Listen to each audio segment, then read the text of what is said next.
Hey guys, what's up? This is Mel, and I'm here to talk about The Walking Dead, episode 608, titled Start to Finish, which premiered Sunday, November 29, 2015 on AMC, and it is the mid-season finale.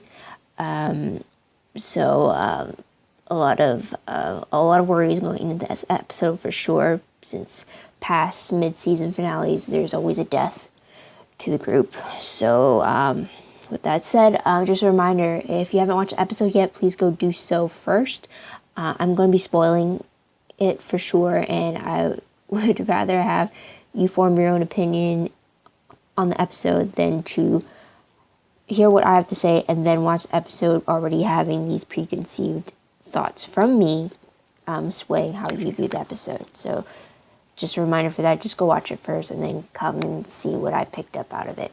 Also, I have not read the comics, so anything I say, thought, or predict, any of that all comes from what I see on the screen. No previous knowledge that I could get from the comic book. I'm not the comic book reader in my family, so to speak. So let's get started. 10-minute clock, and let's begin. So what is something new that we learned in this episode? Timeline wise, this takes directly off from the previous episode, which ended with that watchtower falling and breaking the wall around Alexandria, causing the walkers to swarm in. So Alexandria is dealing with that aftermath. And already right off the bat, the first 8 minutes of the episode, we get close calls for Rick, Carol, and Maggie, who find themselves falling as the walkers are slowly swarming around them.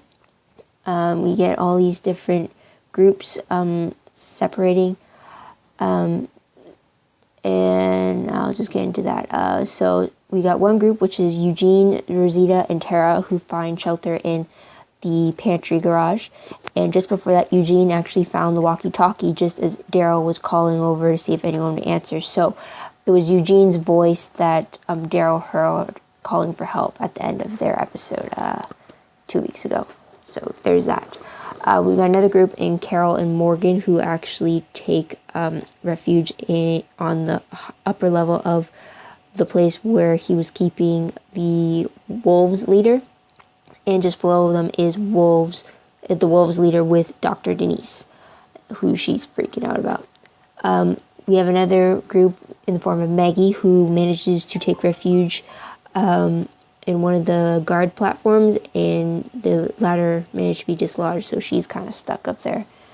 And then we have another group in the form of Rick, Michonne, Carl, Judith, Father Gabriel, Deanna, Jesse, Ron, and Sam. They all take refuge initially in Jesse's house. And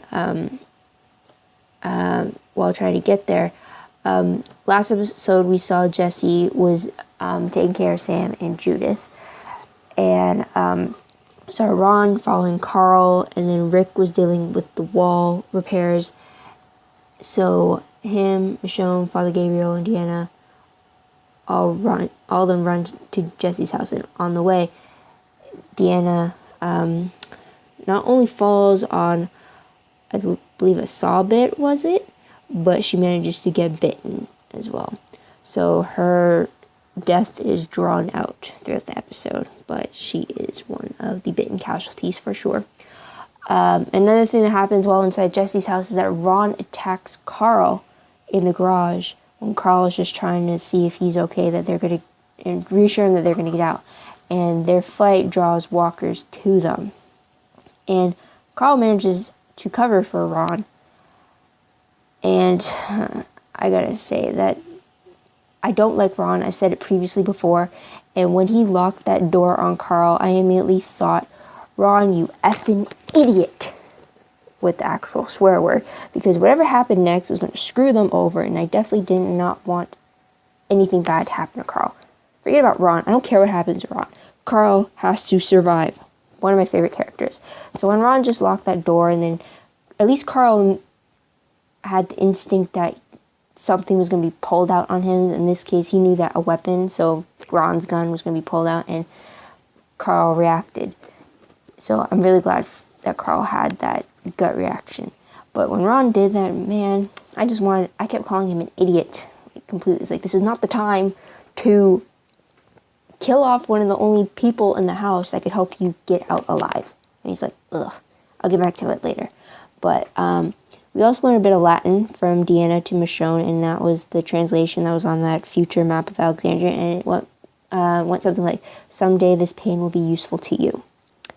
And it seemed to resonate with Michonne, so they had a bit of a moment there when they were on Deanna's deathbed. And in order to get out, they managed to take a page out of one of Rick's old playbooks, which was to cover themselves with walker guts to be able to walk out of the house that was filling up with walkers and get to safety. So there's that. And dealing with the wolf leader, he manages to escape with Dr. Denise as his hostage. So it's not looking good for that, and it seemed like when Tara was watching that, she definitely wanted to do something, but doing something would have risked Denise. So there's that. So moving on, what was the most shocking moment of the episode? I was actually expecting more death since it was the mid-season finale. Season 5's mid-season finale, we got, who was it? We got the death of Beth. Season 4's mid-finale, I think we got the death of Herschel. Mid-season 3 finale, didn't? Well, I guess Lori kind of counted as mid-season 3, unless I'm missing a death in that episode. It was a while ago. But there's always someone major in mixed group that always died. In this case, it only seemed to be Deanna. So I guess that's a plus, since no one in Rick's group ended up biting the bullet. But it's sad that Alexandria loses its long leader, and that family is just not, it's taking too many hits. First they lost the youngest son, and then they lost the husband, and now they lost the wife, and now Spencer's all alone, and which we did not see him at all in this episode. So he is just getting one hit after another. It sucks for sure for him. Okay, so top 3 favorite moments. It was just this first one's just amusing, and it has to be Eugene. So him, Tara, and Rosita are barricaded in the garage, and Rosita and Tara are kind of thinking about what to do next. Could the others survive out there, mainly Abraham? Rosita doesn't think so. Tara tells her to believe that they are still alive, because the fact they don't see a body, they should still have hope that he's alive. And then Eugene, in the middle of this crisis of them being swarmed, Eugene is just sitting in a corner reading a world history textbook while holding a lighter in his hand to give him light on the page. And I just thought that was funny. Is like, out of all the times to just sit down and read a textbook on world history, you pick now when there are a whole bunch of walkers around you, and like, that's it. And then when they had to open the door, instead of firing a shot at it to not only waste a bullet, Eugene takes out, I think it's a paper clip from the textbook, and he says, lock picking is within my skill set, and he picks the lock. And it's just, Eugene is just, he's come to be one of my favorite characters for sure. Top 5 at least. I always have a top 5 for characters. So yeah, I thought that was pretty amusing situation in an already dire one. So there's that. Next favorite moment is, I actually thought it was pretty cool how at the end of the episode, Rick's little group there was just standing among the walkers as they wear all the walker guts on them. It's kind of a tribute back to season 1 when Rick and Glenn did the same thing back in Atlanta. And it's just, even they slowed the moment down a bit, even when Rick and Carl and Michonne were just looking at all the walkers around them. And then Jesse, they've come to the look on their face is like, I can't believe it's come to this for Jesse and her kids. And then Rick and Carl and Michonne is like, we're doing this again. This is really happening again. And we're back into this world. And I just really thought, like, visually, that was a pretty cool thing to see. Even though for the characters, they are not in a very safe situation. But it seemed to be working for now. So there's that. Another favorite moment is a little one, but is actually the fact that Enid stuck around with Glenn. And we see this when they are both climbing a tree so that they can see over the walls of Alexandria. And what I like about that is the fact that before Enid is talking about running, how going in there is like a suicide mission thing, and Glenn reveals to her that Maggie is pregnant. He's going in there, and he's basically convincing her that you can whether to stay or run. And the fact that she climbed up that tree with Glenn and saw Maggie on that wall platform, I just really like that Enid had stuck with Glenn, and her reaction when she found out that Maggie was pregnant. It seemed like it resonated, that piece of information resonated with her for some reason. Like, oh, then this is why he's going back, or like, oh, this is why she should fight to help him get to his pregnant wife, or I don't know. It's just maybe the fact that Maggie's pregnant ignited some kind of hope in Enid. Maybe the fact that life could continue on, in a sense, instead of just walking around and just waiting for the inedible to happen, which is your death by Walker. So, I don't know. It's just something, I just really like that Enid was there with Glenn when they climbed the tree, and I'll just end it like that. Okay, so top 3 peeved moments. First one, Jesse's kids. I really do not like Jesse's kids. I don't like Ron. I never liked Ron. And Sam, I know I should be sympathetic on the fact that he's a kid and the fact that he's now being exposed to this zombie apocalypse. Sorry, there's a timer. But, like, I have no sympathy because, like, this is for 2 years and he's been living in this bubble. And I mean, like, when it seemed like Sam's about the same age that Carl was when the whole zombie apocalypse first started back in season 1, and Carl handled the whole thing a lot better than Sam's doing right now. So it's like, it's really, I don't know. It's just, Sam is picking the wrong time to freak out, for sure. Given it's understandable why he's freaking out, since he's a kid and he's seeing these things that aren't supposed to be real in front of him, and he's worried about getting killed and stuff like that. But logically, there's a time for that, and that time is not now. And then Ron with this whole vendetta against Carl is just another reason why I don't like Ron. So that's another peeved thing on its own. And another part that I didn't like was Morgan. I was on Team Carol the whole time when she was trying to get out the wolf leader, and Morgan was defending the wolf leader, and then he started fighting Carol, and he actually threw Carol down. It's just, Morgan is protecting a guy who orchestrated an attack on their home. Why would you defend someone like that? And it turned out, and because he did that, I did like the fact that the wolf guy knocked Morgan out. Only proof that you are defending the wrong guy. So it's like, that's all on Morgan for sure. It's just, I didn't like that he was going against Carol, who knew that the enemy needed to be taken care of, or he would turn his back and betray them, which he did, and by taking Denise. So, yeah. Another thing I didn't like was the fact that we did not see Daryl, Abraham, or Sasha. I thought we would see them since it was the mid-season finale, but I guess we won't see any bit of them until the next episode when we return in February. So that's it. What will I remember most about this episode? The fact that the Walkers invaded Alexandria. That's a biggie for sure. So next part, random questions. First one, how many survivors do you think are still inside the walls of Alexandria?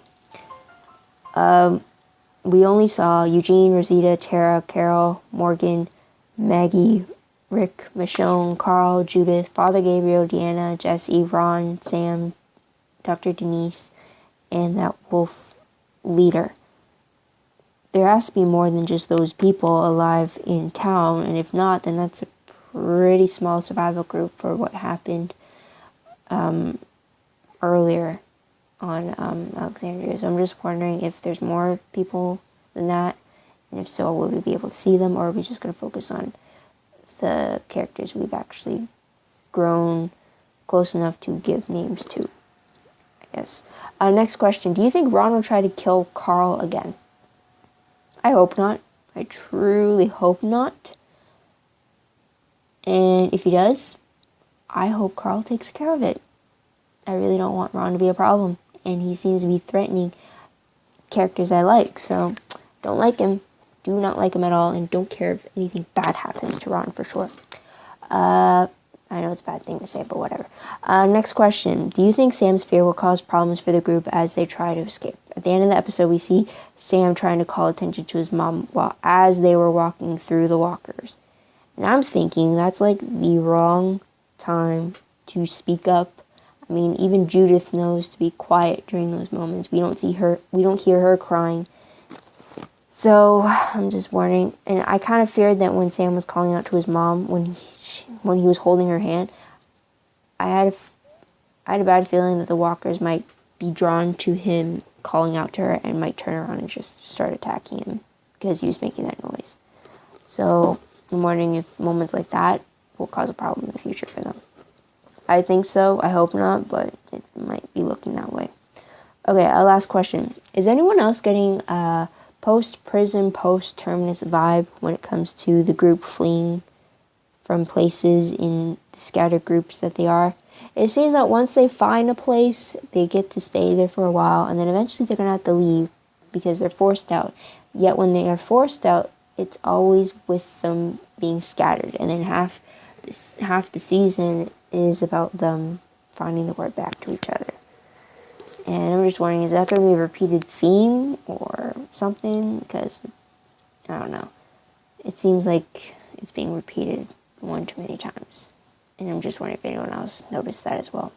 So, predictions quickly. On The Talking Dead, they actually showed a bit of a prologue trailer for episode 609, which is the mid-season premiere that's happening February 14th. And we see Daryl, Sasha, and Abraham getting stopped in the middle of the road by bikers who name-drop Negan. And yeah, apparently they're trying to commandeer the truck, the weapons, everything inside the truck, because it's not Daryl, Sasha's, or Abraham's. Apparently they belong to Negan's. So, already don't like what these bikers are representing. Don't want to like the name Negan, but I already know who's going to be playing it, so that's going to be a little bit difficult for me. But Negan definitely doesn't seem to have a good reputation at this moment if these people are representing him. So away from that, from what we learned from Talking Dead, my prediction is that, Rick better find a way to round everyone up from Alexandria all before those walker guts live out their usefulness. And also, is Michonne's old technique of making walkers into like her personal guards, is that a possible technique they could use to ward off walkers, or is that too time consuming for them to create while already in a herd of walkers and trying to evade being noticed? I'm just wondering if we're going to see that technique brought back into play. I hope so, because I don't think Michonne's ever used that technique while everyone else is with her. We always see her use it when she's alone. So I'm wondering if anyone else in the group has seen how she puts that technique to play, or if they know how to do that. I hope we see it again for sure. And also another prediction of mine is that they are going to be introducing Jeffrey D. Morgan as Negan, and I think that we'll see him in either the first portion of this second half of the season as viewers, kind of like how we first saw the wolves through Morgan before Rick's group got to see the wolves. And maybe Rick's group will see Negan later on in the second half, maybe midway through. But we'll definitely see Negan for sure, especially if they're name dropping him in 609. So there's that. But I don't know where they're going to go from here. Alexandria was kind of like their stationary base. So with that being overrun, are they going to try to take it back by having a strategic strike on the walkers? Or are they going to move forward and try to find another place to bunk down and settle into? I guess we'll have to wait and see. So that's about it. So what did you guys think of the mid-season finale? Is it what you expected? Did it match anything in the comics? I'm curious about that. Let me know in the comments below. I'd love to hear about it. Also, don't forget to like this video, subscribe to my channel, check out my other videos, and to share this with anyone else in the Walking Dead fandom. Help spread the word around, get this fan base growing. let's build up viewership, and let's see how long this can go for. I love to see where the story can go on screen. It's just amazing what they're able to show us, for sure. Also, I'm curious if you want to let me know who your top 5 favorite characters are in the comments below.